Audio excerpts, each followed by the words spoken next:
The October rain hammered against the windows of the 60-story Manhattan Tower, where Vincent Harrington kept his empire running like clockwork. From his corner office, he could see the entire financial district sprawling beneath him, a kingdom of glass and steel that answered to his commands. At 42, Vincent had built Harrington Global Investments from nothing into a $12 billion fortress. He wore power like a second skin, tailored Italian suits that cost more than most people earned in a year, and a watch that could fund a college education. But power, as Vincent understood it, came with a price.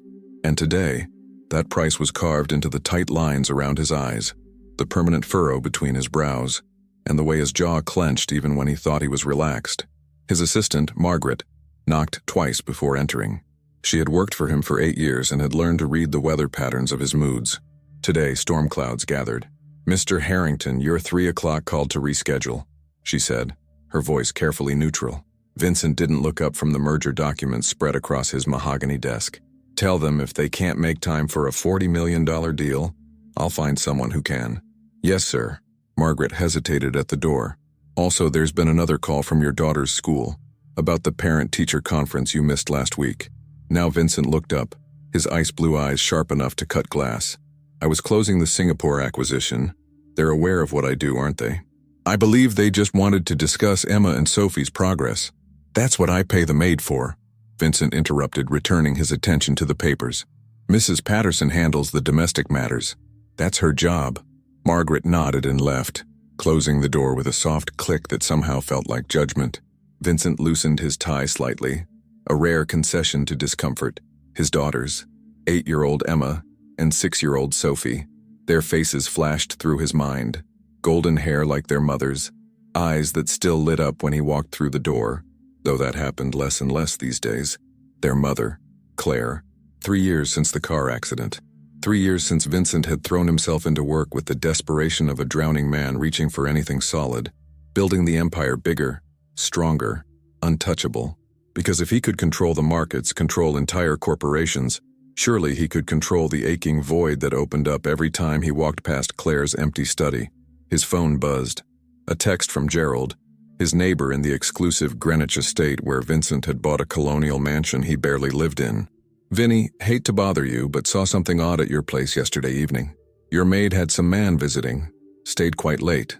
Thought you should know." Vincent read the message 3 times, each reading stoking a different fire in his chest. He had hired Mrs. Patterson 2 years ago, after cycling through 5 other housekeepers who couldn't meet his exacting standards.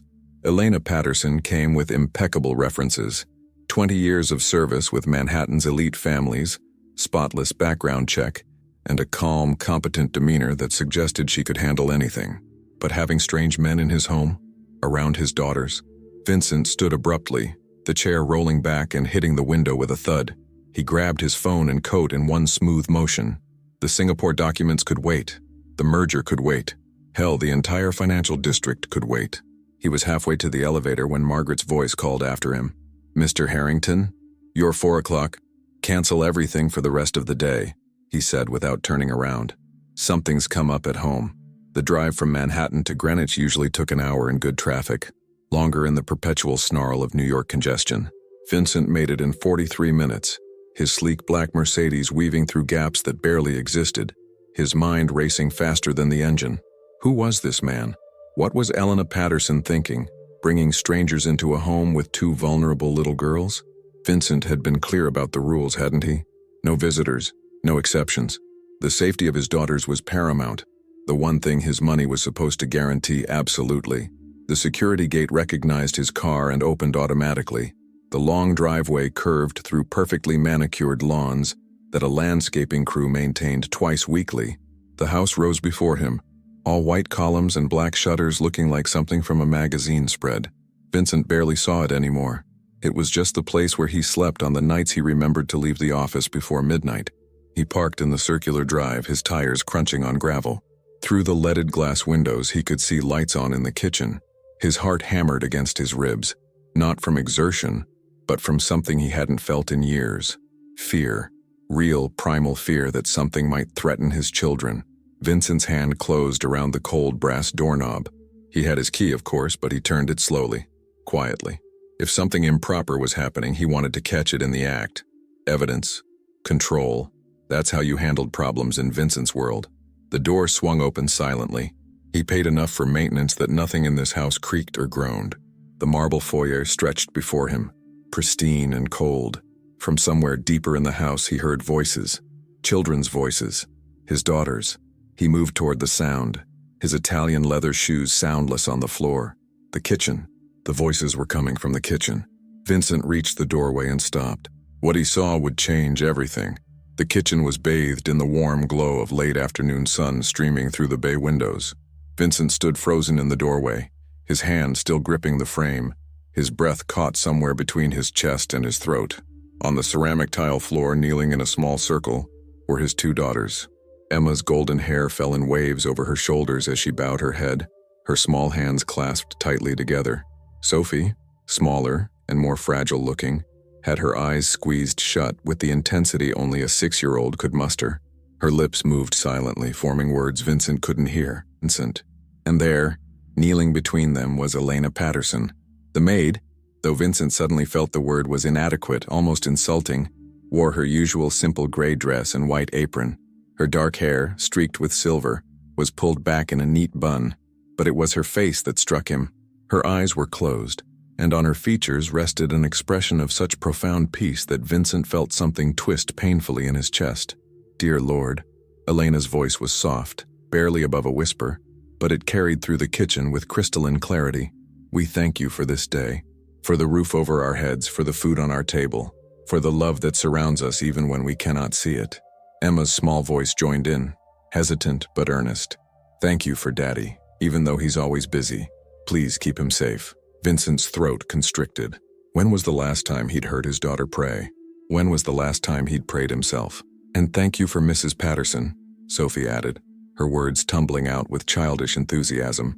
"She makes the best chocolate chip cookies, and she tells us stories about when Mommy was watching us from heaven, and she doesn't get mad when we make mistakes." Elena squeezed both girls' hands gently. "Now let's pray for those who are struggling today, for people who don't have homes or food or someone to love them. Let's ask God to use us as his instruments to spread kindness in this world." Vincent felt his legs weaken. He leaned against the doorframe, grateful for its support. This was what Gerald had seen. This was the suspicious activity that had sent him racing across town, ready to fire his housekeeper and possibly call the police. His mind reeled backward, searching through memories he had buried under spreadsheets and conference calls. Claire, his late wife, had been devoutly spiritual.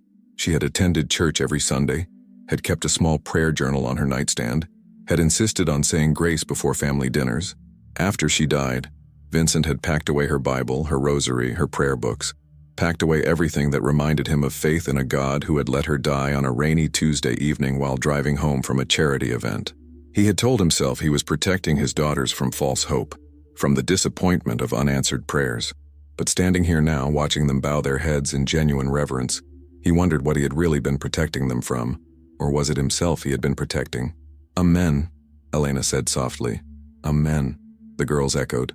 Emma opened her eyes first and saw him standing there. Her face lit up with surprise and joy. "Daddy, you're home early." Sophie's head whipped around, her blonde pigtails flying. "Daddy!" She scrambled to her feet and ran toward him, but stopped halfway, suddenly uncertain. Vincent realized with a stab of guilt that his daughter didn't know whether he would welcome her embrace or find it inconvenient. He dropped to one knee, something he couldn't remember doing in months, maybe years. "Come here, sweetheart." Sophie crashed into his arms, and Emma followed close behind. Vincent held them both, breathing in the scent of their shampoo, something floral and innocent that Elena must have chosen because he certainly hadn't. Over their heads he saw Elena rise gracefully to her feet, smoothing her apron with practiced hands. "Mr. Harrington," she said, her voice calm but with an undertone of wariness. "I wasn't expecting you home until much later." Clearly. Vincent stood, keeping one hand on Emma's shoulder. His voice came out harsher than he intended, years of boardroom negotiations making everything sound like an accusation. "May I speak with you? Privately?" Elena's dark eyes met his steadily. She had the kind of gaze that seemed to see through expensive suits and corporate armor straight down to the frightened, angry man beneath. "Of course, sir. Girls, why don't you go upstairs and work on your homework? I'll bring up some cookies and milk in a few minutes. But Daddy just got home, Sophie protested. I'll come up soon, Vincent promised, though the words felt hollow even as he said them. How many times had he made that promise? How many times had he broken it? The girls reluctantly headed for the stairs, casting backward glances that made Vincent's chest ache. When he heard their footsteps on the second floor, he turned back to Elena. She stood quietly, hands folded in front of her, waiting. Not defensive, not anxious, just waiting with that same profound calm she'd had while praying. I received a call, Vincent began, then stopped. How did you confront someone for doing something that, now that he'd seen it, seemed not just innocent, but actually good? My neighbor mentioned seeing a male visitor here yesterday evening. Elena's expression didn't change. That would have been Father Michael from St. Catherine's Church. He brings communion to homebound parishioners on Tuesday evenings. I asked if he might stop by to meet the girls, as they'd expressed interest in attending Sunday school. Vincent felt heat rising in his face, embarrassment, anger at himself, something else he couldn't name. You didn't think to ask my permission? I did ask your permission, Mr. Harrington. I sent you an email 2 weeks ago and left a message with your assistant last week. When I didn't hear back, I assumed you had no objection. Had she? Vincent had no idea. Margaret filtered hundreds of emails and calls. Anything marked household matters was automatically categorized as low priority. The girl's spiritual education is not your responsibility, he said, but the words sounded weak even to his own ears. With respect, sir, whose responsibility is it? Elena's voice remained gentle, but there was steel underneath. Children need more than food and shelter and expensive tutors. They need to understand kindness, gratitude, compassion. They need to know that life has meaning beyond material success. They need to understand how the real world works, Vincent shot back. Faith doesn't pay bills. Prayer doesn't build empires. Hard work and intelligence do. And love? Elena asked quietly. Where does that fit in your empire, Mr. Harrington? The question hung in the air between them like a physical thing. Vincent wanted to argue, to assert his authority, to remind her that he was Vincent Harrington, that he could buy and sell entire companies before lunch. But the words wouldn't come, because standing in his kitchen, having rushed home in a panic over nothing, he suddenly saw himself through Elena's eyes, through his daughter's eyes, a man who had everything except the things that actually mattered. Claire used to pray, he heard himself say. The words escaped before he could stop them. Every night before bed, she'd pray for me, for the girls, for everyone we knew. And then she died anyway. So tell me, Mrs. Patterson, what's the point? Elena stepped closer, and Vincent realized she was several inches shorter than him, but somehow she seemed to take up more space than he did. The point, Mr. Harrington, is that your daughters are growing up, and right now, they're learning that success means being absent, that love means expensive gifts but no time, that the way to handle grief is to bury it so deep you forget how to feel anything at all. Is that really the lesson you want to teach them? Vincent staggered back as if she'd struck him. You're out of line. Perhaps, Elena acknowledged. You could fire me right now and I'd understand. But before you do, go upstairs. Sit with your daughters. Actually listen to them. And then decide whether what I'm teaching them, faith, hope, gratitude, is really so terrible. She moved past him toward the stove, where something was simmering that smelled like home, like comfort, like everything Vincent had tried to program out of his life. I'll have dinner ready in an hour. You're welcome to join us. We eat together at 6, at the kitchen table. Emma sets the table. Sophie says grace. It's not fancy, but it's real. Vincent stood in the middle of his designer kitchen, surrounded by appliances that cost more than most cars, and felt more lost than he had in years. Not since the day he'd stood in a hospital corridor and learned that Claire hadn't survived the surgery. From upstairs he heard Sophie's laugh, genuine and free and so much like her mother's that it made his heart stop. Mr. Harrington? Elena's voice was softer now. Your daughters miss you. Not your money. Not your success. You. Vincent found himself walking toward the stairs before he'd consciously decided to move. Each step felt like wading through deep water. At the top he heard Emma reading aloud, helping her younger sister with homework. He stood outside their room, listening, and wondered when his own life had become so empty that eavesdropping on his children felt like coming home. Vincent pushed open the door to Emma's bedroom. Or was it their shared room now? He realized with a jolt of shame that he didn't actually know where his daughter slept anymore. The room was painted a soft lavender, with white furniture and shelves lined with books and stuffed animals. Photographs dotted the walls, many of them pictures of Claire that Vincent himself had taken down from the main living areas, unable to bear looking at her smile. His daughters had rescued them, he realized, creating a shrine to the mother they barely remembered. Emma looked up from where she sat cross-legged on her bed, a math workbook open in her lap. Sophie was sprawled on the floor, coloring with an intensity that suggested the fate of nations depended on staying inside the lines. "Daddy!" Sophie abandoned her crayons immediately. "Are you going to have dinner with us tonight, Mrs.? Patterson is making pot roast. It's my favorite." Vincent lowered himself into a small chair that was clearly meant for children, his knees nearly touching his chest. He felt ridiculous, this powerful businessman folding himself into furniture from a dollhouse. But Sophie's face held such hope that he couldn't bring himself to maintain his usual standing distance. "I'd like that," he said, and watched both girls' faces transform with surprise. When had simple dinner become something extraordinary? Emma set aside her homework with careful precision, a trait she'd inherited from him. At 8 years old, she already showed signs of his analytical mind, his need for order and control. "Are you okay, Daddy? You never come home this early." "I'm fine, sweetheart, He trailed off. What could he say? That he'd raced home to fire their beloved housekeeper over a misunderstanding? That he'd forgotten how to be a father? "I wanted to see you both. Tell me about school. How are your classes?" The girls exchanged a glance that communicated volumes. They weren't used to this, their father asking questions, showing interest in the minutiae of their daily lives. For a moment, Vincent worried they might reject his overture, might have already built walls to protect themselves from his absence.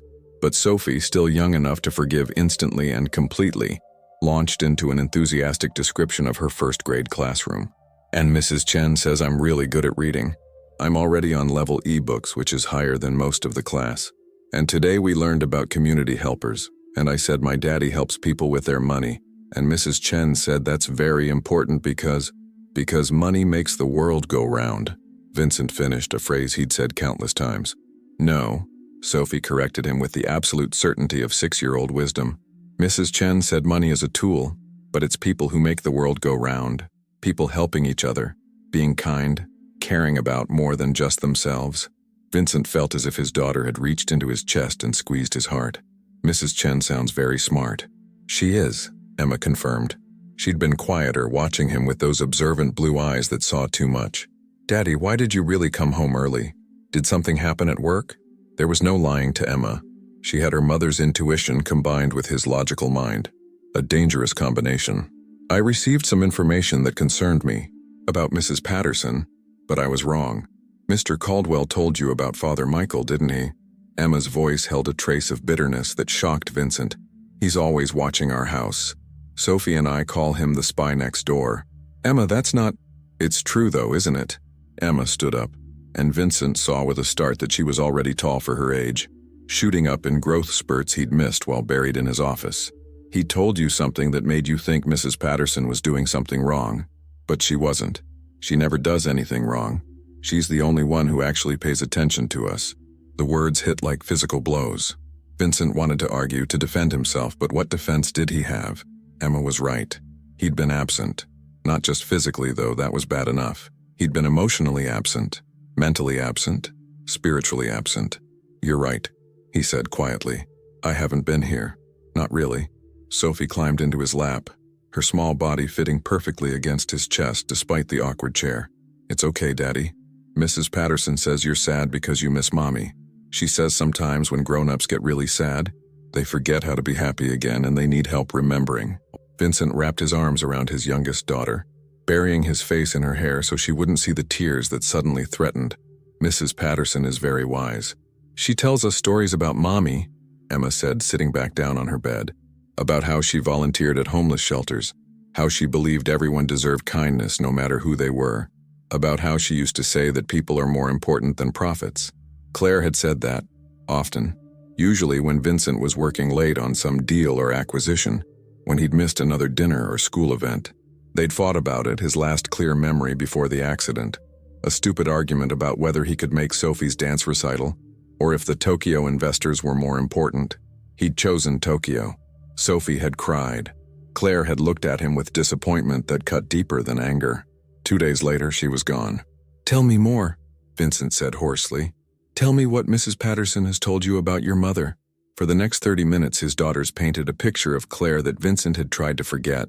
Not the society wife who attended charity galas in designer gowns, but the woman who volunteered at soup kitchens, who knew the names of every homeless person in their neighborhood, who believed that faith without action was meaningless. Elena Patterson, through stories and gentle guidance, had kept Claire alive for their daughters in a way Vincent had failed to do. She'd taken his girls' grief and transformed it into something meaningful, a connection to their mother's values, her kindness, her unshakable belief in human goodness. "She taught us to pray like Mommy did," Sophie said. "Every night before bed and before meals and whenever we're scared or sad. She says Mommy is in heaven watching us, and that prayer is like sending her letters." Vincent's throat was so tight he could barely speak. Do you still feel sad? About Mommy?" Emma nodded slowly. "Sometimes. Especially when we see other kids with their moms at school. But Mrs. Patterson says it's okay to be sad, that we don't have to pretend to be happy all the time. She says Mommy would want us to remember her with love, not just sadness." A knock at the door interrupted them. Elena stood in the hallway, her expression carefully neutral. "Dinner is ready if you'd like to come down." Vincent stood, lifting Sophie in his arms, though she was probably too big for it now. When had she gotten so heavy? How much had he missed? "We'll be right there." As they headed downstairs, Emma slipped her hand into his free one. The simple gesture, his 8-year-old daughter's small hand in his, threatened to undo him completely. The kitchen table was set with simple white dishes, nothing like the fine china that gathered dust in the dining room cabinets. A pot roast sat in the center, surrounded by roasted vegetables that actually looked appealing, not like the bland, perfectly plated meals from the private chef he employed for formal dinners. "Sophie, would you like to say grace?" Elena asked as they all took their seats. Sophie clasped her hands together with exaggerated care. "Dear God, thank you for this food, and for Mrs. Patterson who made it, and for Daddy being home for dinner. Please bless everyone who doesn't have food tonight, and help us remember to be grateful. Amen. Amen," Emma echoed. Vincent found himself whispering the word too, foreign on his lips after so many years of silence. They ate, and Vincent experienced something he hadn't felt in 3 years. Normalcy. Not the curated perfection of his corporate dinners or charity galas, but real, messy, ordinary family life. Sophie talked with her mouth full. Emma told a long, convoluted story about a playground dispute. Elena gently corrected table manners while simultaneously laughing at the girls' jokes. And Vincent sat there, watching, realizing that this simple dinner in a kitchen that smelled like herbs and comfort was worth more than every billion-dollar deal he'd ever closed. "Mr. Harrington," Elena said during a lull in the conversation, "the girls have been asking about attending church on Sunday. St. Catherine's has a wonderful children's program. I'd be happy to take them, if you approve." Vincent set down his fork. Church. Claire had wanted the girls raised in faith. She'd made him promise in those early days when they'd first talked about having children, that whatever else happened, their kids would understand something bigger than themselves. He'd broken that promise, along with so many others. "I'll take them," he heard himself say. 3 sets of eyes turned to him in shock. "You will?" Emma's voice was small, disbelieving. "If you'd like me to," Vincent amended. "I know I haven't been. I haven't been the father you deserve, but I'd like to try, if you'll let me." Sophie launched herself from her chair and into his lap, nearly knocking over his water glass. "Really, Daddy? You'll come to church with us? And maybe we could go for pancakes after like other families do." "Really?" Vincent promised, wrapping his arms around her. "Pancakes sound perfect." Over Sophie's head, he met Elena's eyes. She nodded slightly, approval mixed with something else. Hope, perhaps. Or recognition that this moment, fragile as it was, represented a beginning. After dinner, the girls begged him to read them a bedtime story. Vincent found himself in Emma's room again, both girls in their pajamas, tucked under blankets with an assortment of stuffed animals. He chose a book from the shelf, something about a bear and a moon, and began to read. His voice, which commanded boardrooms and intimidated competitors, softened as he read about a small bear looking for home. Halfway through, Sophie fell asleep, her hand clutching his sleeve. Emma lasted until the end, fighting to keep her eyes open. "Daddy?" she whispered as he stood to leave. "Yes, sweetheart? I'm glad you came home early today, even if it was because you were worried about Mrs. Patterson." Vincent knelt beside her bed. "I'm glad too. And Emma?" I'm going to do better. I promise. Mommy used to say promises are sacred, that we should only make them if we really mean to keep them. I really mean it, Vincent said, and felt the weight of that promise settle over him like armor. Not the protective kind that kept the world at bay, but the kind that held him accountable. He found Elena in the kitchen, cleaning up the dinner dishes. She glanced up as he entered but didn't stop her work. I owe you an apology, Vincent said. Several, actually. For not trusting you, for not appreciating what you've been doing for my daughters, for being an absent father who let you raise his children while he hid in his office. Elena turned off the water and dried her hands carefully. Mr. Harrington, you don't owe me. Please let me finish. Vincent leaned against the counter, suddenly exhausted. I saw you praying with them, and I saw something I'd forgotten existed. Peace. Real peace. Not the emptiness I've been calling calm for 3 years. Your wife's death nearly destroyed you, Elena said gently. Anyone could see that. You buried yourself in work because it was the only thing that made sense anymore. How did you know Claire? Elena smiled, a sad, knowing expression. I didn't. Not well. But I knew of her. She volunteered at St. Catherine's Food Bank. I saw her there sometimes, serving meals, talking to people like they mattered. She had a light about her. Vincent's eyes burned. She did. And when she died, that light went out. I didn't know how to live in the darkness. So you taught your daughters to live there too, Elena said, not unkindly. But children aren't meant for darkness, Mr. Harrington. They're meant to be taught how to find light even in the hardest times. That's what faith does. It doesn't prevent suffering, but it gives us hope that suffering isn't the end of the story. I don't know if I can believe again, Vincent admitted. I'm not sure I even know how. Then don't worry about believing, Elena suggested. Just start by being present, show up for your daughters, the rest will come. Vincent nodded slowly. The church. Sunday. I meant what I said. I'll take them.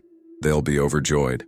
Elena paused, then added, but Mr. Harrington, they don't need you to be perfect. They just need you to be there. Really there. As Vincent climbed the stairs to his own bedroom, a space he barely occupied, preferring to crash in his office more often than not, he realized that for the first time in 3 years, he wasn't planning his next business move. He wasn't thinking about markets or mergers or the competition. He was thinking about 2 little girls who still loved him despite his failures, about a housekeeper who'd shown more parenting wisdom in 6 months than he'd shown in years, about a wife whose memory he'd tried to bury, but whose values lived on in their children.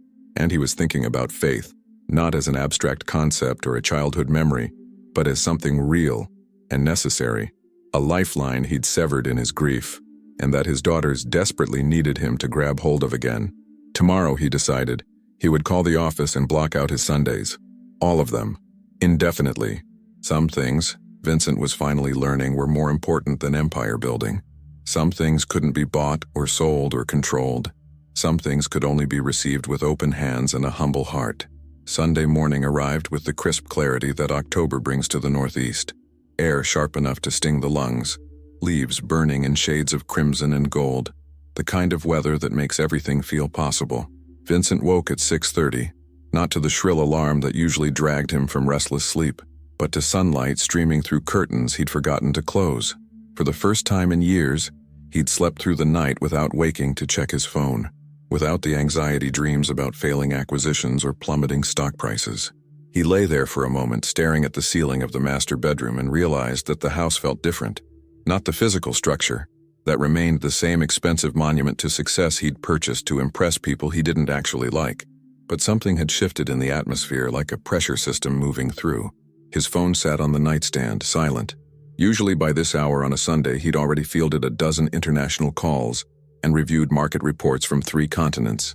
The world of high finance never slept, and Vincent had prided himself on being available 24/7, always one step ahead of the competition.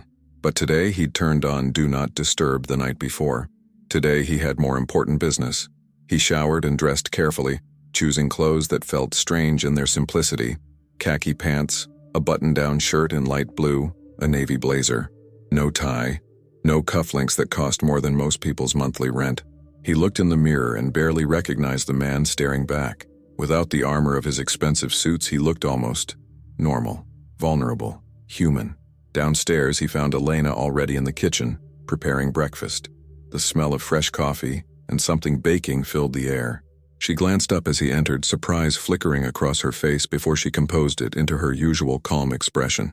"Mr. Harrington, you're up early. Old habits," Vincent said, then corrected himself. "Actually, no. New habits. I'm trying to build new habits." Elena nodded approvingly and poured him a cup of coffee without asking, adding just the right amount of cream. He realized she'd been paying attention to how he took his coffee during the rare mornings when their schedules intersected. Such a small thing, but it spoke to the kind of attention he'd failed to give his own children. "The girls are still sleeping," Elena said.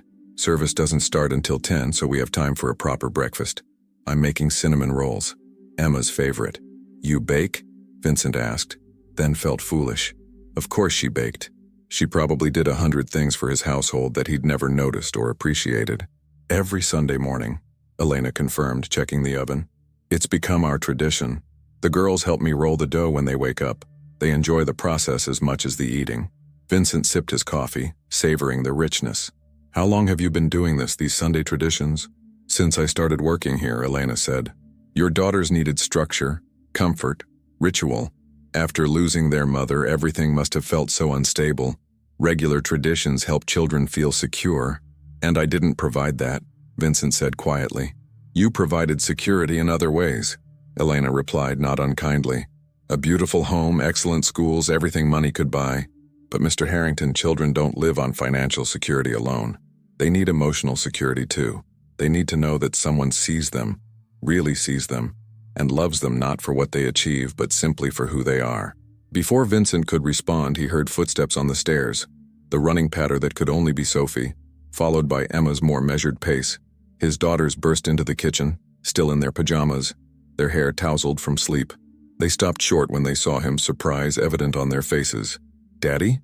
Sophie's voice held uncertainty, as if she was afraid he might disappear like a mirage. "You're still here?" The question gutted him. His 6-year-old daughter was surprised that he hadn't abandoned her during the night. "I'm still here," Vincent confirmed, setting down his coffee and opening his arms. Sophie ran to him immediately, but Emma hung back, more cautious. She'd been hurt more deeply, he realized. She was old enough to remember the before times, when both parents had been present, old enough to feel the absence more acutely. "Emma," Vincent said gently, "I know I've let you down, many times, but I meant what I said about doing better. Starting today." Emma studied him with those two wise eyes. "You're really coming to church with us?" "I'm really coming to church with you." "What about your work calls, your meetings?" "They can wait. You can't." Something in Emma's expression cracked then, the armor she'd built falling away to reveal the little girl underneath. She walked over slowly and let Vincent pull her into a hug with Sophie. He held both his daughters, feeling their small bodies against his, and wondered how he'd survived 3 years without this. The morning flowed with a gentleness Vincent had forgotten existed. The girls helped Elena finish preparing the cinnamon rolls, getting flour on their pajamas and giggling when the dough stuck to their fingers. Vincent watched, initially thinking he should check his phone, answer just a few emails, but forcing himself to stay present, to actually witness his children's joy.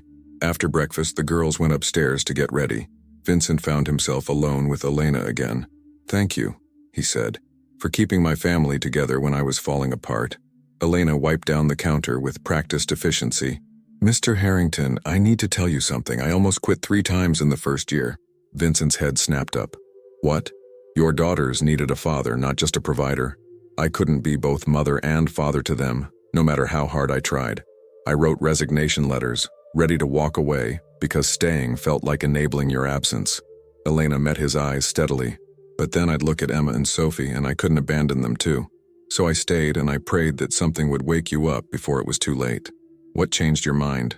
"About staying?" "Sophie asked me one night if her daddy didn't love her anymore," Elena said quietly. "She was 5 years old, and she thought your absence meant you didn't love her. I told her that wasn't true, that you loved her so much it scared you, that sometimes grown-ups handle fear badly. And I realized that if I left, she'd have confirmation of her worst fear, that people who are supposed to stay, leave." Vincent felt the words like blows. His 5-year-old daughter had questioned his love. While he'd been building his empire, his baby girl had been wondering if she mattered to him. "I'm sorry," he said, the words pathetically inadequate. "I'm so sorry I put you in that position, that I put them in that position." "Sorry is a start, Mr. Harrington, but your daughters don't need your apologies." They need your presence. Day after day, week after week. They need you to show up. Not just today, when you're feeling inspired, but on the boring days, the difficult days, the days when work is calling, and it would be easier to retreat to your office. I know, Vincent said, and I will. I am. Elena studied him for a long moment, then nodded. I believe you mean that right now, but meaning it and doing it are different things. I've worked for enough wealthy families to know that good intentions often die when faced with real sacrifice. Then watch me, Vincent said, feeling something harden in his chest. Not the cold hardness that had sustained him through business battles, but something warmer, determination born of love rather than ambition. Watch me prove that I can change. St. Catherine's Church sat in the older part of Greenwich, a stone building that had weathered a century of seasons and prayers. As Vincent pulled into the parking lot, he felt his chest tighten with something between anxiety and anticipation. The last time he'd been in a church was Claire's funeral, a memory so painful he'd buried it along with everything else. Emma and Sophie practically vibrated with excitement in the back seat. Elena had driven separately, giving the family space. Vincent suspected she'd planned it that way, forcing him to navigate this experience with his daughters without a safety net. Daddy, look! Sophie pointed at a group of children running around the lawn. That's my friend Madison from school. Can I go say hi? After we go inside, Vincent said, then reconsidered. What did it matter if they were a few minutes early or late? Actually, go ahead, but stay where I can see you. Sophie scrambled out of the car and Emma followed more sedately. Vincent watched them join the other children, saw how naturally they fit into this community he'd known nothing about. How much of their lives had he missed? Inside, the church was smaller than the grand cathedral where they'd held Claire's funeral. Wooden pews, simple stained glass windows, an altar that looked worn from years of use rather than polished for show. People filled the space with a warmth that had nothing to do with temperature. Families, elderly couples, single parents with tired eyes but genuine smiles. Several people greeted Elena by name. She introduced Vincent to Father Michael, the priest who'd apparently been visiting their home and whom Vincent had nearly accused of impropriety. Father Michael was younger than Vincent expected, maybe 40, with kind eyes and a handshake that conveyed strength without aggression. Mr. Harrington, it's wonderful to meet you properly. Your daughters are delightful. Emma has been asking very thoughtful questions in our children's program. She's a thoughtful child, Vincent said, feeling the inadequacy of his knowledge about his own daughter's spiritual curiosity. She is, Father Michael agreed. She asked me last week if her mother could see her from heaven. I told her I believed so, that love doesn't end with death. I hope that was appropriate. Vincent's throat tightened. Yes, thank you. Her mother would have appreciated that. The service began with music. Not the formal, professional kind Vincent associated with churches, but something more intimate. Acoustic guitar, voices raised in harmony, lyrics about grace and mercy and finding light in darkness. Sophie sang along, knowing all the words. Emma swayed slightly to the music, her eyes closed. When had they learned these songs? How many Sundays had they spent here while he worked?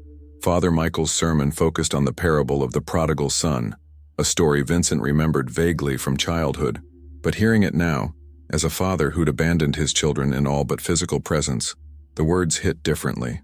The father in this story doesn't wait for his son to grovel, Father Michael said, his voice carrying easily through the small church. He runs to meet him. He sees him from far off, which means he's been watching, waiting, hoping. And when his son returns, the father doesn't lecture him about his mistakes. He celebrates, he throws a party. Because having his son home matters more than being right. Vincent felt tears burning in his eyes. He'd been so focused on being right, on controlling everything, on building an empire to protect his daughters from the pain of loss. But in doing so, he'd caused a different kind of pain, the pain of abandonment, of feeling invisible in their own father's eyes. God is like that father, Father Michael continued, always watching, always waiting, always ready to welcome us home. It doesn't matter how far we've wandered, how many mistakes we've made, how long we've been gone. There's always a place at the table. The question is, are we brave enough to come home? Sophie leaned against Vincent's side, her small hand finding his.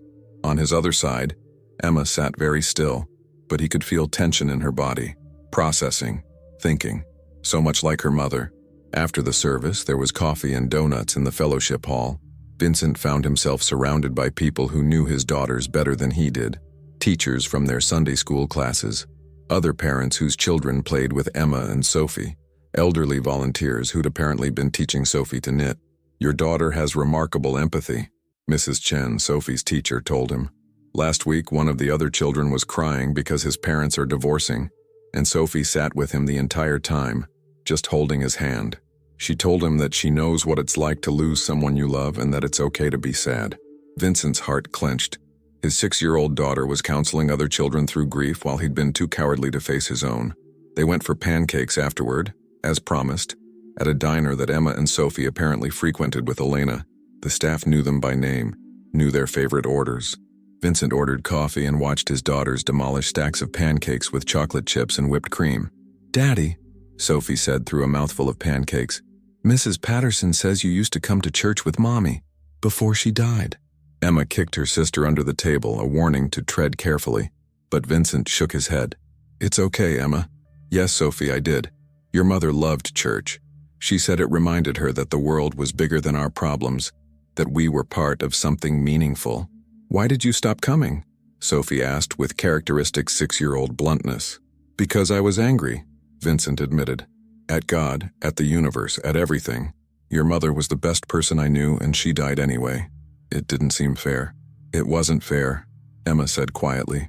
"But being angry didn't bring her back, did it?" The wisdom in his 8-year-old daughter's words staggered him. "No, it didn't. It just made me lonely." "You don't have to be lonely anymore," Sophie said, reaching across the table to pat his hand with her sticky fingers. "You have us, and Mrs. Patterson, and now Father Michael and everyone at church. We're your family." Vincent grabbed a napkin, ostensibly to wipe syrup off Sophie's face, but really to hide the tears threatening to spill over. "You're right, sweetheart, I have you, and I've been taking that for granted." The rest of Sunday unfolded with an ease Vincent hadn't experienced in years. They went to the park, where he pushed Sophie on the swings and helped Emma across the monkey bars. They stopped at a bookstore, where each girl picked out a book, and Vincent found himself genuinely interested in their choices. Emma selected a mystery novel about a girl detective. Sophie chose a picture book about a bear who was afraid of the dark. "Why that one?" Vincent asked as they stood in line to pay. Sophie hugged the book to her chest. "Because sometimes I'm afraid of the dark too. Mrs. Patterson says it's okay to be afraid, as long as we don't let fear stop us from doing important things." "Mrs. Patterson is very smart," Vincent said, and meant it with his whole heart. That evening, after dinner and baths and stories, Vincent tucked both girls into bed. He sat on the edge of Emma's bed, smoothing her hair back from her forehead the way he'd done when she was a baby. "Daddy?" Emma's voice was soft in the dim light. "Are you really going to keep doing this? Being here, I mean?" "Yes," Vincent promised. "I know I haven't given you reason to trust that, but I'm going to earn your trust back, even if it takes a long time. Mrs. Patterson says that trust is like a garden. You can't just plant seeds and walk away. You have to water it every day, pull the weeds, pay attention." Vincent smiled, despite the ache in his chest. Your mother would have loved that metaphor. She was always trying to teach me about tending things, being patient with growth. "I don't remember her very well," Emma admitted, her voice breaking. "Sometimes I'm scared I'll forget her completely." Vincent pulled his daughter close, letting her cry against his shirt. "Then we'll remember her together. You, me, and Sophie. We'll tell stories about her, keep her alive through the love she taught us. Would you like that?" Emma nodded against his chest. "Mrs. Patterson says Mommy is proud of us. Do you think that's true?"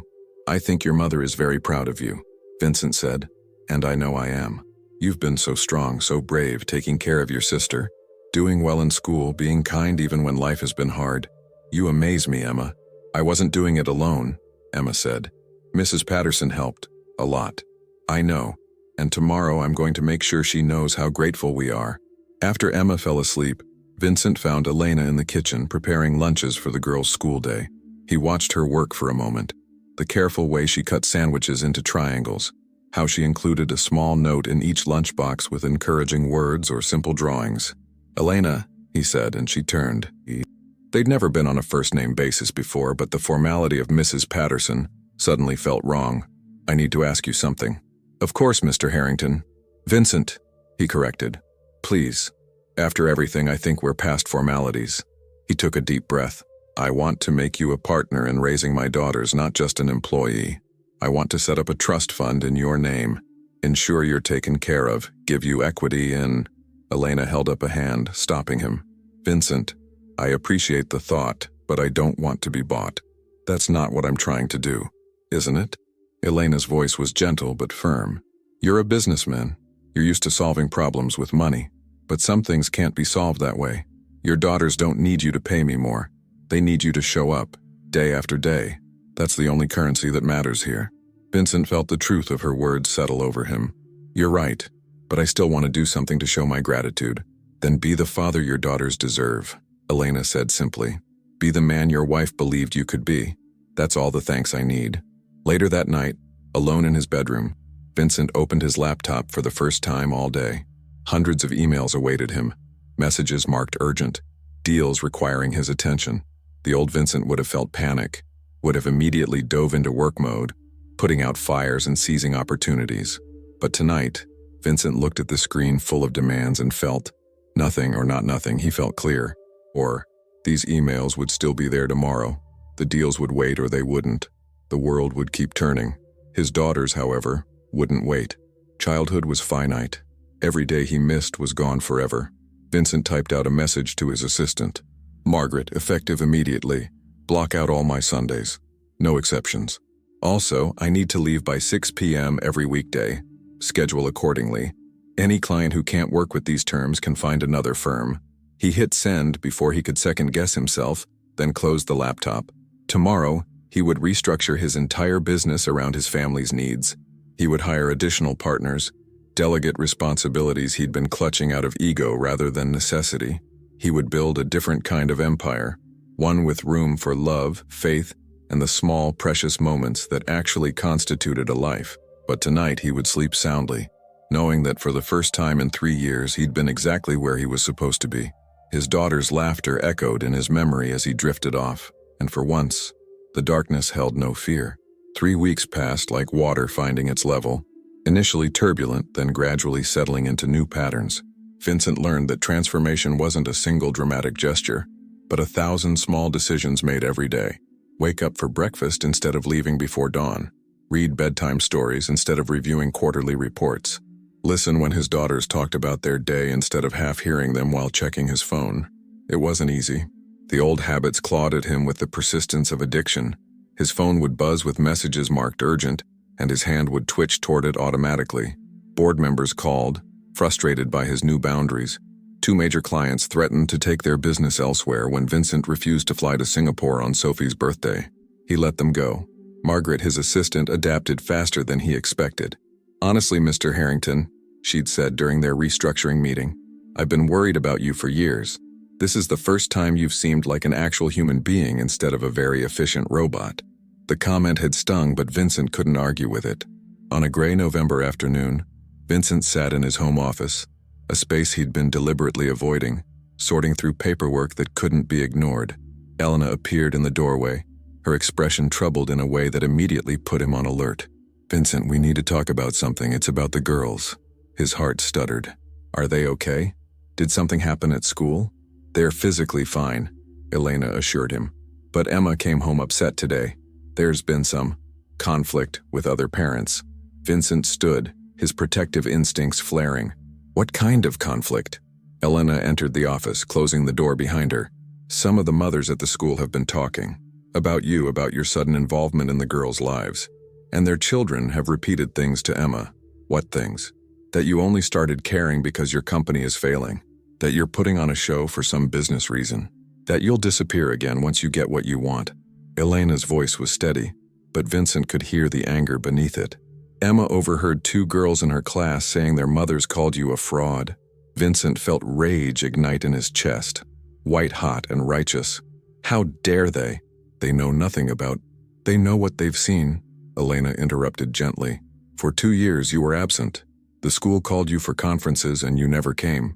Other parents volunteered, participated, showed up. You didn't. And now suddenly you're at every event, every pickup, every opportunity. From the outside, it does look suspicious. The anger deflated as quickly as it had risen, replaced by something worse. Shame. Because they weren't entirely wrong, were they? His transformation had been sudden, dramatic, and in the competitive social ecosystem of private school parents, dramatic changes invited speculation and judgment. What do I do? Vincent asked, feeling helpless in a way he never did in boardrooms. You keep showing up, Elena said firmly. You prove them wrong not with words but with consistency. Emma needs to see that you won't let gossip drive you away, that you're committed regardless of what people say. Where is she now? In her room. She wouldn't talk to me about it, just went straight upstairs. Sophie doesn't know yet. She was playing with friends and didn't hear the comments. Vincent found Emma lying on her bed, staring at the ceiling. Her face was dry, but he could see the evidence of tears in her red-rimmed eyes. She didn't look at him when he entered. Mrs. Patterson told me what happened, Vincent said, sitting on the edge of her bed. I don't want to talk about it. Okay, can I just sit here with you then? Emma shrugged, which Vincent took as permission. They sat in silence for several minutes, and Vincent realized this was something else he'd had to relearn, how to be present without trying to immediately fix everything.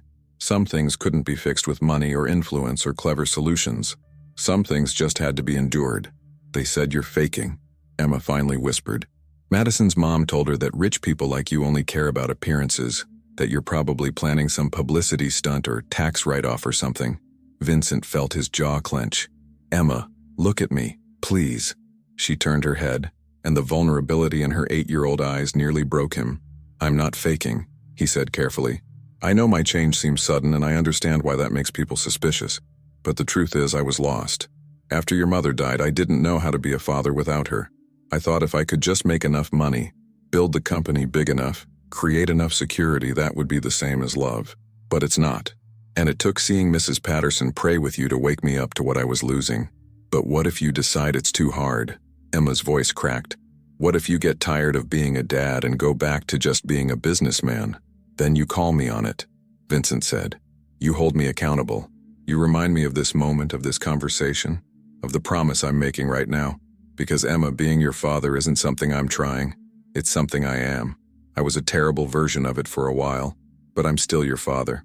And I'm going to keep being your father, an actual, present, involved father for the rest of my life. Emma sat up slowly. Even if everyone thinks you're fake, even if the other parents keep saying mean things, especially then, Vincent confirmed, because their opinions don't matter. Your opinion matters. Sophie's opinion matters. My opinion of myself matters. And I know in my heart that this change is real. How do you know? Emma asked, and Vincent recognized the question as the real one, the one beneath all the others. How could she trust him when he'd broken that trust so completely? Because it hurts, Vincent said honestly. Changing hurts. Facing what I did wrong hurts. Realizing how much I missed hurt so badly sometimes I can barely breathe. If this were fake, if it were just for show, I would have given up the first week when it got difficult. But I haven't, and I won't, because you and Sophie are worth any amount of discomfort. Emma studied his face with that too adult scrutiny. Then slowly, she leaned against him. Vincent wrapped his arm around her, and they sat like that while November rain began to patter against the windows. Daddy? Emma's voice was muffled against his shirt. Yes, sweetheart? I believe you. I'm still scared, but I believe you. That's enough, Vincent said, pressing a kiss to the top of her head. Being scared is okay. Trust takes time to rebuild. I'm patient. That evening, after the girls were in bed, Vincent made a decision. He'd been considering it for days, but Emma's pain crystallized his resolve. He called Father Michael. Vincent, good to hear from you. How are things going? Complicated, Vincent admitted. Father, I need guidance. Not business advice, I've got plenty of that. Spiritual guidance. I don't know what I'm doing, but I know I can't do it alone anymore. There was a pause, then Father Michael's warm voice. Would you like to meet for coffee? Tomorrow morning before the girls wake up? They met at a small cafe near the church. The kind of place Vincent would never have noticed 3 weeks ago. No Wi-Fi, no hurried business people, just quiet conversations and the smell of fresh bread. Father Michael arrived in civilian clothes, looking more like a university professor than a priest. Thank you for meeting me, Vincent said as they settled into a corner booth. Of course, talk to me, Vincent. What's on your heart? Vincent found himself pouring out everything. His anger at God after Claire's death, his guilt over abandoning his daughters, his fear that he'd permanently damaged them, his confusion about how to balance running a company with being present as a father. Father Michael listened without interrupting, his expression compassionate but not pitying. You're asking the wrong question, Father Michael said when Vincent finally ran out of words. You keep asking how to balance everything, how to succeed at both business and fatherhood. But Vincent, life isn't about balance. It's about priority. What matters most? My daughters, Vincent answered immediately. Then everything else has to arrange itself around that priority. Not in some perfect, balanced way, but in a way that honors what matters most. Some days, business will require more of you. That's okay. But on those days, you make sure your daughters know they're still the priority. A phone call during lunch, a text message with an inside joke, something that says, "I'm busy, but you're not forgotten." Vincent nodded slowly. And the people who don't understand? Who think I'm faking? Let them think what they want, Father Michael said with a slight smile. Jesus faced the same judgment. When he forgave sins, people called him a fraud. When he ate with tax collectors, they said he was putting on a show. When he showed compassion, they accused him of having an agenda. The truth doesn't require everyone's approval to remain true. I don't know how to pray anymore, Vincent confessed. I used to before Claire died, but now the words feel empty. Then don't use words, Father Michael suggested. Prayer isn't always about eloquent language. Sometimes it's just sitting in silence and being honest about your pain. Sometimes it's looking at your daughters and feeling gratitude so deep it aches. Sometimes it's admitting you don't have all the answers and asking for help. Vincent felt something loosen in his chest. I can do that. You already are, Father Michael pointed out. You called me. You asked for help. That's a prayer, Vincent. Maybe the most important kind. They talked for another hour, and Vincent left feeling lighter than he had in years. Not because his problems were solved, but because he no longer felt like he had to solve them alone. The following week brought Vincent's first real test. A crisis erupted at Harrington Global. A senior partner was caught embezzling funds, and the board demanded Vincent fly to the London office immediately to manage the fallout. It was exactly the kind of situation that used to send him into hyper-focus mode, where nothing else existed except the problem at hand. How long will you be gone? Emma asked when he told them at dinner. Her voice was carefully neutral, but Vincent heard the fear underneath. 2 days, Vincent said. I leave tomorrow morning, and I'll be back Thursday night, in time for your school play on Friday. You're coming to my play? Emma's surprise hurt his heart. I wouldn't miss it, Vincent promised. I've already told the board that Friday is non-negotiable. If the London situation isn't resolved by Thursday, they'll have to handle it without me. Sophie frowned. But what if it's really important? You're more important, Vincent said simply. Nothing at work is more important than being there when you need me. He flew to London the next morning, but FaceTimed with the girls before bed despite the time difference. On his phone screen, Sophie showed him the gap where her tooth had fallen out. Emma told him about a history project she was working on. They were small, ordinary moments, but Vincent held them like precious gems. The London crisis was as complicated as predicted. The board wanted Vincent to stay through the weekend, to personally oversee the damage control. The old Vincent would have agreed without hesitation. No, he said firmly in the emergency meeting. I'm flying back Thursday as planned. Margaret will stay and handle anything that comes up. She has full authority to act on my behalf. Vincent, this is a multi-million-dollar disaster, one board member started. And my daughter has a school play, Vincent interrupted. I've missed 3 years of her life. I'm not missing another moment. If you can't run this company without me for a few days, then we have bigger problems than embezzlement. Figure it out. He walked out of the meeting, and for the first time in his career, didn't care if they were angry. Thursday night, Vincent's plane landed at JFK at 9 p.m. He drove straight home, exhausted but satisfied. The house was quiet when he entered. The girls already asleep, Elena reading in the living room. How did it go? She asked. I left before everything was fully resolved, Vincent said. And I don't regret it. Elena smiled. Your daughters will be thrilled you're home. Emma has been practicing her lines all week. Vincent climbed the stairs to check on his girls. Both were sleeping peacefully, Emma clutching the script for her play. He stood in the doorway for a long moment, watching them breathe, feeling a profound sense of rightness. This was where he belonged, not in London boardrooms or Singapore negotiations. Here, in a quiet house in Greenwich, watching over 2 little girls who needed their father. Vincent pulled out his phone and typed a message to the board, effective immediately. I'm promoting Margaret to Chief Operating Officer. She'll handle all international crises going forward. My role is changing to strategic oversight only. No more emergency flights, no more last-minute deals. If you can't accept these terms, you have my resignation. He hit send before fear could stop him, then turned off his phone. Tomorrow, he would watch his daughter shine in her school play, and whatever the board decided, he would live with it. Some things were worth more than billions. Friday morning arrived with the kind of crystalline brightness that November rarely offers. Sunlight pouring through the windows like liquid gold, the air crisp but not bitter, the kind of day that felt designed for new beginnings. Vincent woke before his alarm, his body adjusted now to the rhythms of family life rather than stock market openings in foreign time zones. His phone sat on the nightstand where he'd left it, still powered off. The old Vincent would have turned it on immediately, would have spent the first waking moments scrolling through overnight emergencies and market reports, but that Vincent was becoming a memory, replaced by someone softer around the edges, but stronger in the ways that actually mattered.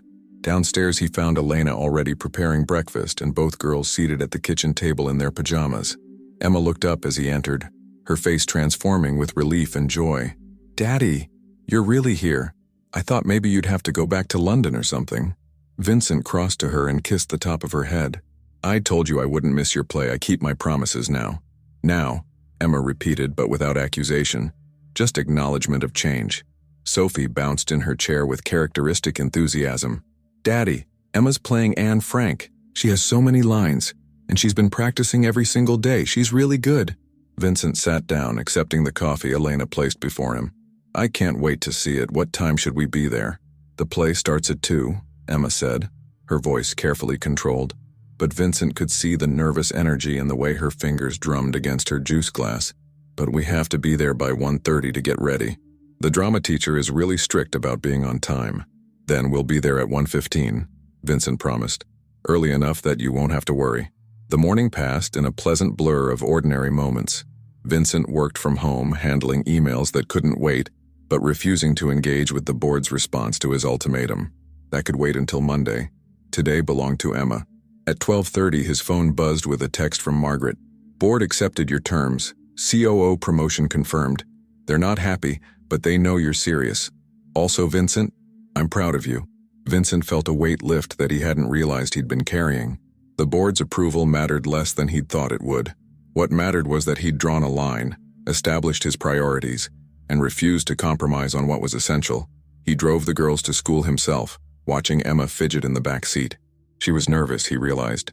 Not just about performing, but about whether he would actually stay, whether something would pull him away at the last minute, the way things always had before. "Emma," he said as they pulled into the school parking lot. "Look at me." She met his eyes in the rearview mirror. "I'm not leaving. No matter what happens, no matter who calls or what emergency comes up, I'm staying for your entire play. And then we're going for pizza after, the 4 of us. That's the plan, and that's what we're doing. Okay?" Emma nodded, and some of the tension left her small shoulders. "Okay, Daddy." The school auditorium was already filling with parents when Vincent and Sophie arrived, Elena beside them. Vincent recognized several faces from school events he'd recently started attending. Some friendly, others openly curious or skeptical. He felt their eyes on him, heard the whispers. The billionaire who'd suddenly discovered he had children. The father playing at involvement. Let them think what they wanted. They found seats in the 4th row, Sophie bouncing with excitement. Elena sat beside Vincent, her calm presence grounding. Around them, other families chattered. Mothers comparing notes on their children's performances. Fathers checking their watches. Siblings complaining about having to sit still. Vincent pulled out his phone, not to check email, but to turn it completely off. The gesture felt significant, symbolic. For the next 2 hours, he was unreachable, and the world would survive without him. The lights dimmed and the curtain rose on a set designed to look like the secret annex, where Anne Frank and her family had hidden during World War II. Vincent had read the play script with Emma during practice sessions over the past week. Heavy material for elementary school, but the drama teacher believed in challenging her students with important stories. Emma appeared in the 3rd scene, wearing a simple dress and with her hair styled in the fashion of the 1940s. Vincent's breath caught. She looked so much like Claire in that moment. The serious expression, the careful way she moved, the intelligence that shone through even in character. But as Emma began to speak, delivering Anne Frank's lines about hope and faith despite impossible circumstances, Vincent saw something else. He saw his daughter's own strength, her resilience, her refusal to let hardship define her. Emma had lived through her own kind of hiding, a different kind of darkness when her mother died and her father disappeared into work, and yet she'd emerged with grace and wisdom beyond her years. "In spite of everything, I still believe that people are really good at heart," Emma said, her voice clear and strong, carrying Anne Frank's words across the auditorium. Vincent felt tears streaming down his face before he realized he was crying. Sophie reached over and took his hand, squeezing it gently. She didn't say anything, just held on, offering the kind of wordless comfort that his 6-year-old daughter shouldn't have had to learn so young. The play continued, building toward its inevitable tragic conclusion. When the Nazis discovered the secret annex and the families were taken away, Vincent heard sniffles throughout the audience. Emma's final speech, Anne's last words of hope before everything was lost, left the auditorium in profound silence. Then thunderous applause erupted. Vincent stood, clapping until his hands hurt, watching his daughter take her bow. Emma's eyes searched the audience, found him, and her face split into a radiant smile that was worth more than every dollar in his bank account. After the play, Vincent waited in the lobby while Emma changed out of costume. Other parents congratulated him on Emma's performance. Some were genuine, others still carried that undertone of skepticism. Vincent accepted both with equal grace. "Mr. Harrington?" A woman approached. Madison's mother he recognized from school pickup, the one whose gossip had hurt Emma. "I wanted to apologize. I said some unkind things about you, and my daughter repeated them to Emma. That wasn't fair." Vincent studied her, seeing not malice but a kind of protective instinct gone wrong. "Thank you for apologizing, but you should tell Emma, not me. She's the one who was hurt." "I will," the woman promised. "For what it's worth, watching you here today, seeing how you looked at your daughter during her performance, that's not fake. I was wrong to suggest it was." "I was absent for a long time," Vincent acknowledged. "People had good reason to be skeptical, but I'm here now, and I'm staying." Emma emerged from backstage, still glowing with post-performance adrenaline. She ran to Vincent, and he caught her in a hug that lifted her off her feet. "You were magnificent," he said into her hair. "Absolutely magnificent. I'm so proud of you." "You stayed," Emma whispered. "You really stayed." "Of course I stayed," Vincent said, setting her down but keeping his hands on her shoulders. "I'll always stay. That's what fathers do." They went for pizza as promised, to a crowded restaurant where Sophie got sauce on her dress and Emma talked non-stop about the play, about her nerves and the technical difficulties backstage and how surreal it felt to perform such heavy material. Vincent listened to every word, asked questions, engaged completely. Elena watched them with quiet satisfaction, occasionally adding comments but mostly letting the family dynamic unfold naturally. At one point, Sophie grabbed Vincent's phone from his pocket. "What are you doing?" Vincent asked, amused. "Making sure it's really off," Sophie said seriously, because sometimes grown-ups say their phones are off but they're really just on silent. Vincent laughed, a genuine full-bodied laugh that felt foreign but wonderful. "Check for yourself, sweetheart." Completely off. Sophie verified this, then nodded approvingly. "Okay, you pass." That evening, after the girls were in bed, Vincent finally turned his phone back on. Messages flooded in, from board members, from clients, from business associates around the world. He scrolled through them with detachment, realizing that the urgency that used to drive him now felt manufactured. These people would manage, or they wouldn't. Either way, his daughters had needed him more. One message stood out, from Gerald, his neighbor. "Vincent, I owe you an apology. I called you about your housekeeper and caused unnecessary drama, but watching you at the school play today, seeing you with your girls, whatever's changed in you is real. Claire would be proud." Vincent stared at the message for a long time. Would Claire be proud? He'd failed her so spectacularly after her death, had broken promises and abandoned the faith she'd tried to instill in their family. But maybe, just maybe, she was watching from wherever she was. Maybe she saw him kneeling in prayer with their daughters, saw him choosing them over business deals, saw him slowly becoming the man she'd always believed he could be. He found Elena in the kitchen, wiping down counters that were already clean, her way of processing the day's emotions. "Elena," Vincent said, and she turned. "I need to thank you properly. Not with money or benefits or any of the things I tried to offer before, but with words. You saved my family. You kept my daughters connected to their mother's values when I was too broken to do it myself. You taught them faith and hope and love when I'd forgotten those things existed. You didn't just work for us, you loved my children when their own father couldn't figure out how to. I will be grateful to you for the rest of my life." Elena's eyes glistened with tears. "Vincent, your daughters are extraordinary. It's been an honor to be part of their lives. And watching you transform these past few weeks, that's been even more remarkable. You're becoming the father they deserve." I'm trying, Vincent said. Some days are harder than others, but I'm trying. That's all anyone can ask, Elena replied. Claire would be proud of you. I'm certain of it. That night, Vincent did something he hadn't done in 3 years. He took out Claire's prayer journal, the one he'd packed away with her other religious items. The pages were filled with her handwriting, prayers for their children, for Vincent's business, for people she'd met at the homeless shelter, for strangers she'd passed on the street. And there, dated 2 days before her death, Claire had written, Lord, I pray that if something happens to me, Vincent will find his way back to you. I pray he won't let his grief destroy him. I pray he'll remember that our daughters need their father, not his money or his success, but his actual presence, his love, his faith. Help him, God. When the darkness comes, help him find the light again. Vincent read the words through tears, his heart breaking and healing simultaneously. She'd known. Somehow, Claire had known that he would struggle, would fall apart, would lose himself, and she'd prayed for him anyway, had faith in him anyway. He fell to his knees beside the bed, something he'd seen Elena and the girls do but hadn't attempted himself. The posture felt vulnerable, exposed, but maybe that was the point. God, he whispered into the silence of his bedroom. I don't know if you hear me. I don't know if I even believe you're there, but Claire did, and my daughters do. And I'm willing to try. I'm willing to have faith even when I don't feel it. Please help me. Help me be the father Emma and Sophie need. Help me honor Claire's memory not by building empires, but by building a family. Help me choose love over success, presence over profit, people over power. The words came easier than he expected, flowing from some deep place he'd locked away. He prayed for his daughters, for Elena, for his business, for the strength to keep showing up day after day. He prayed for forgiveness and guidance and the courage to continue changing. When he finally stood, his knees aching from the hard floor, Vincent felt something shift inside him. Not dramatically, no thunderbolt from heaven, no miraculous transformation, just a quiet sense of peace, a feeling that maybe he wasn't alone in this struggle, that maybe, just maybe, something bigger than himself was holding him up.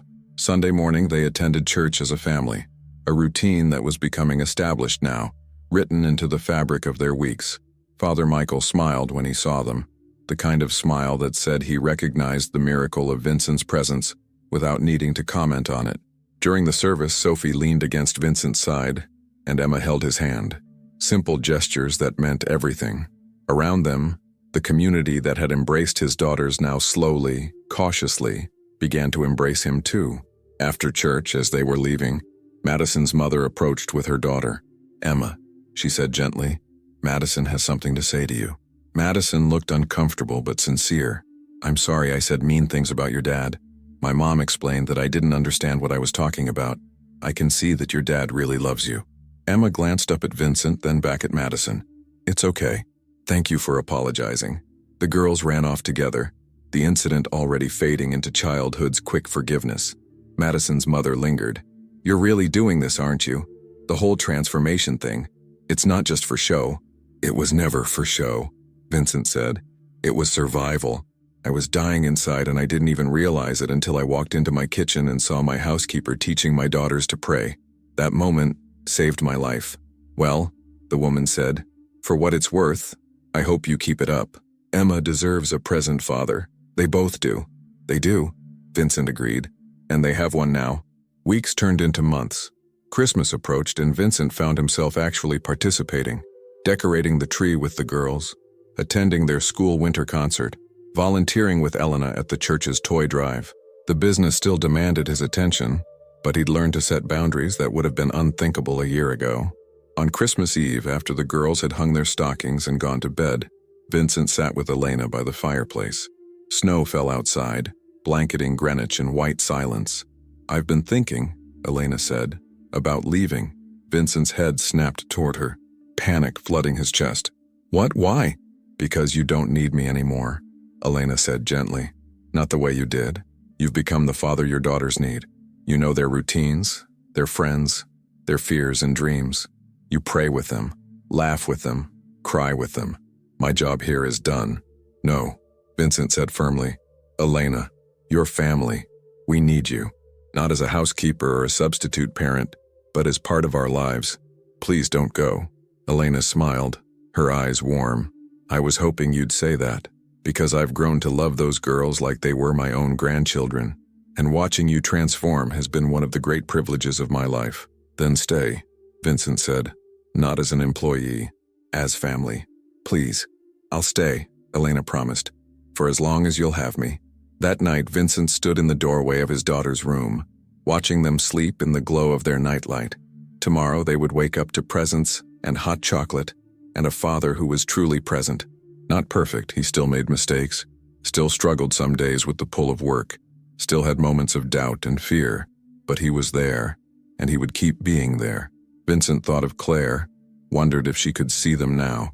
He liked to think she could, that somewhere beyond the veil of mortality she was smiling, proud of their daughters, proud of him for finally finding his way back to what mattered.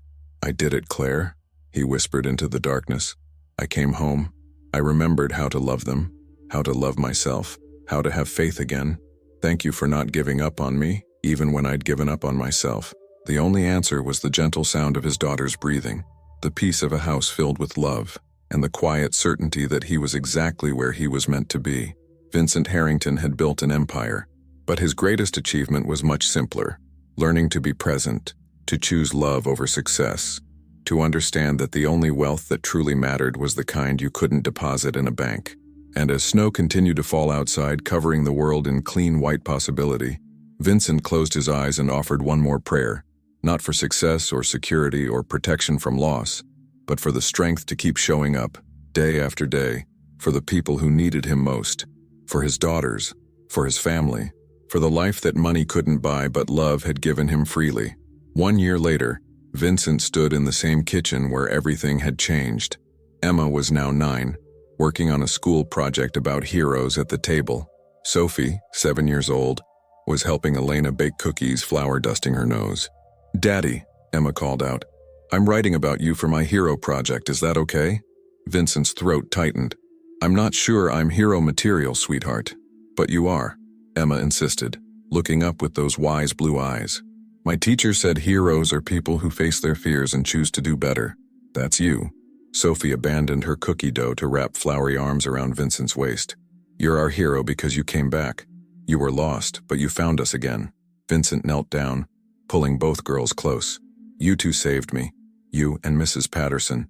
You reminded me what love looks like." Elena watched from across the kitchen, her smile holding a lifetime of wisdom. "Love isn't something we find, Vincent.